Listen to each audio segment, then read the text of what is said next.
airnya akan menjadi kuning atau airnya akan menjadi keruh, dan itu tidak baik untuk kesehatan ikannya, agan-agan. Itu tidak baik juga untuk pertumbuhan ikannya, nanti akan tumbuhnya jadi kecil. Media apa saja sih yang dipakai yang sedang dibersihkan di kolam ikan ini?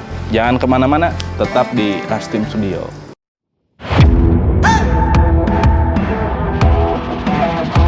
Audio Jungle.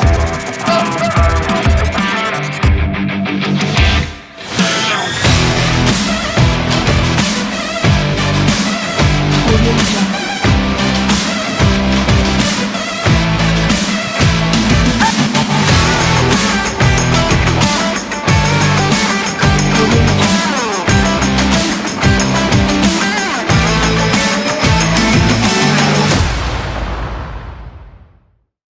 Assalamualaikum warahmatullahi wabarakatuh. Agan-agan, jumpa lagi bersama saya di Lars Team Studio. Saya sekarang sedang berada di perumahan Baitul Jannah. Nah, kebetulan di lokasi ini atau di perumahan Baitul Jannah di 2 tahun ke belakang kita ada pekerjaan pembuatan kolam ikan dengan kapasitas kolam ikan 10.000 kubik atau 10 ton, agan-agan. Nah, untuk lebih jelasnya atau untuk lebih detailnya bisa agan-agan lihat videonya di sini.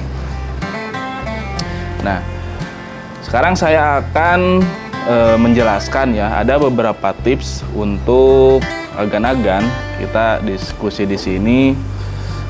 Ada beberapa perawatan setelah kolam ikan itu jadi, setelah kolam ikan itu diisi oleh ikannya gitu, bukan diisi oleh yang lainnya ya. Ini kan judulnya kolam ikan. Nah, tips yang pertama dalam memberikan makanan atau pakan kepada ikannya itu harus disesuaikan dengan jumlah ikan yang ada di kolam ini. Jadi harus disesuaikan, jangan terlalu banyak, jangan terlalu sering memberi pakan, karena nantinya airnya akan menjadi kuning atau airnya akan menjadi keruh, dan itu tidak baik untuk kesehatan ikannya, agan-agan.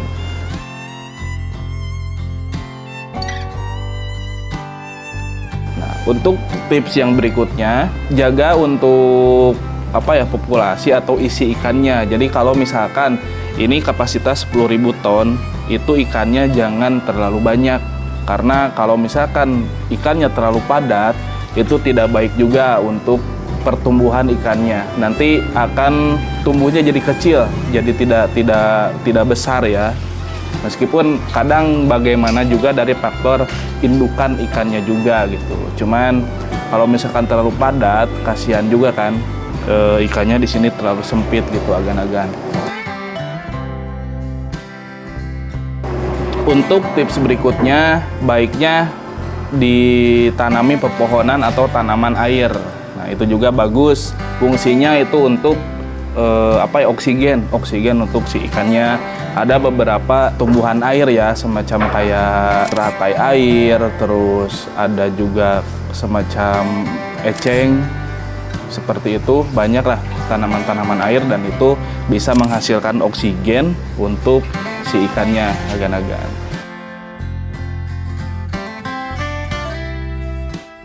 Nah, untuk tips berikutnya, coba diperhatikan alat pendukung. Di sini kan untuk kolam ikan ini banyak alat pendukungnya, diantaranya satu pompa, udah pasti. Kalau misalkan tidak ada pompa, sirkulasi airnya itu tidak akan jalan. Terus ada juga pompa aerator. Fungsi dari pompa aerator itu untuk menghasilkan oksigen. Nah, oksigennya itu masuk ke diffuser. Diffuser itu tuh yang ada di gelembung di tengah, itu di bawahnya ada alat kurang lebih di lingkaran diameter 30 cm. Nah, itu diffuser namanya. Terus ada juga media filter. Nah, ini ada beberapa chamber. Kalau untuk di kolam ikan ini ada 5 chamber, yang terakhir itu untuk ruang pompa. Seperti itu, agan-agan. Jadi itu mesti diperhatikan.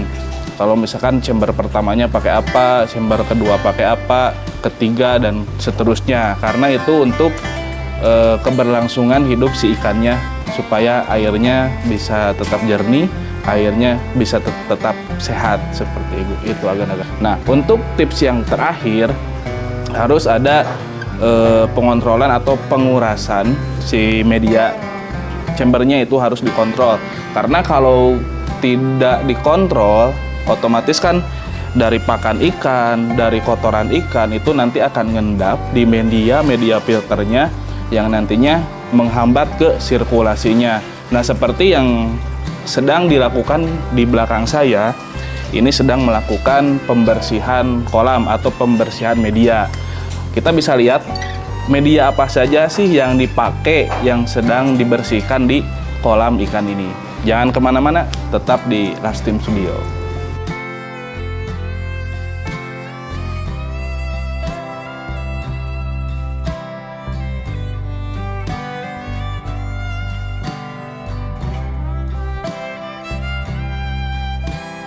Nah, oke agan-agan, untuk media filter yang saya gunakan di kolam ikan yang ada di belakang saya, untuk di chamber pertama saya menggunakan brush atau sikat.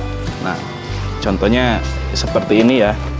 Nah, ini bisa nanti digantung seperti ini untuk penyimpanannya sesuai besar chambernya. Jadi ini nanti ada berdiri seperti itu, bisa nanti dilihat untuk pengaplikasiannya setelah terpasang di chamber untuk brush ini. Nah, brush ini masuk ke media filter mekanis. Ini fungsinya untuk menyaring kotoran yang besar seperti pakan ikan yang tidak terurai atau kotoran-kotoran ikan. Nah, ini sudah dibersihkan ya. Sudah dibersihkan, tinggal disemprot aja pakai air, dipakai selang untuk pembersihannya seperti itu. Nah, untuk di chamber berikutnya, di chamber kedua, saya pakai jaring nelayan. Jaring nelayan dengan brush atau sikat yang tadi itu fungsinya sama. Cuman saya di chamber kedua pakai jaring nelayan karena pengen kotorannya lebih tersaring supaya nanti hasil sirkulasi ke kolam utamanya itu bisa lebih jernih. Seperti itu agan-agan. Nah, ini jaring nelayan seperti ini. Nah, untuk di chamber ketiga ini ada filter biologis. Nah, di filter biologisnya saya pakai biobol. Nah, ini biobol. Nanti untuk biobol ini fungsinya untuk mengikat bakteri yang tadinya bakteri jahat bisa menjadi bakteri baik. Nah, di sini diikatnya dari biobol ini. Ini media biologis agan-agan. Di chamber keempat saya pakai kerang jahe. Nah, ini kerang jahe. Nah, seperti ini. Ini banyak sih kalau misalkan di pinggir-pinggir pantai ya. Nah, cuman kalau misalkan kita ngambil di pinggir pantai itu lama. Nah, jadi ini dibungkus seperti ini. Ini sama filter biologis, fungsinya pun sama seperti biobol. Jadi untuk filter biologisnya saya menggunakan dua media filter. Yang pertama filter biobol, dan yang kedua di chamber terakhir saya pakai kerang jahe. Nah, ini sama fungsinya untuk mengikat bakteri baik. Jadi bakteri baik, pertumbuhan bakteri baiknya nanti di sini gitu. Nanti bisa dilihat di chamber seperti apa ini susunannya. Nah, ini ada media pendukung. Ini sama media biologis. Ini oyster ya, atau kulit kerang. Nah, untuk kulit kerang saya pakai ini disimpan di waterfall. Nah, waterfallnya diisi oleh kerang supaya di waterfall juga bisa bakteri baiknya bisa bertumbuh supaya ke kolam ikannya menjadi lebih jernih dan menjadi lebih sehat. Seperti itu agan-agan. Nah, untuk pengurasan atau untuk perawatan itu idealnya sih 1 minggu sekali pengecekan. Nah, pengurasannya di 1 bulan sekali. Jangan terlalu lama juga ya, karena ini, nah seperti yang di belakang ini dari pembuatan kolam itu udah hampir 2 tahun lebih, 2 tahun lebih baru dikuras sekarang. Nah, apa komplainnya atau permintaan dari owner minta dibersihkan karena ini sirkulasinya jadi tidak baik ya, karena terhambat oleh kotoran-kotoran yang tersimpan di ini nih, di media-media ini. Jadi media ini tadi kotor dan sirkulasinya tidak jalan dengan bagus. Di kolam utama itu jadi lebih meluap, sedangkan ke area chamber itu jadi lebih berkurang, seperti itu agan-agan. Nah, kalau misalkan seperti itu nanti kendalanya atau efeknya ke kolam ikannya jadi tidak sehat. Nanti ikannya bakal terkena penyakit, terus kemungkinan bisa menjadi mati. Seperti itu agan-agan.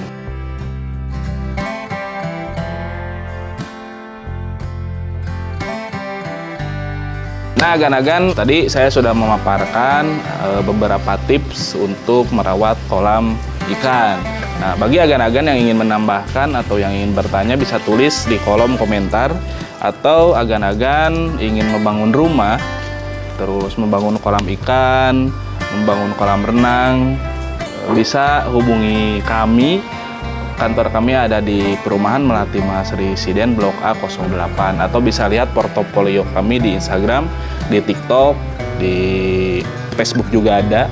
Nah, bisa lihat medsosnya di bawah ini. Oh iya, kalau misalkan agan-agan pengen maintenance untuk kolam ikannya, bisa hubungi kami juga. Jadi kalau misalkan agan-agan pembuatan kolam ikannya dari orang lain, untuk perawatan atau maintenance-nya bisa kita bantu. Tinggal hubungi aja di alamat yang tadi agan-agan, atau alamat di bawah ini. Oke agan-agan, terima kasih sudah menonton. Jangan lupa like, komen, dan subscribe channel kita Larsim Studio. Assalamualaikum warahmatullahi wabarakatuh.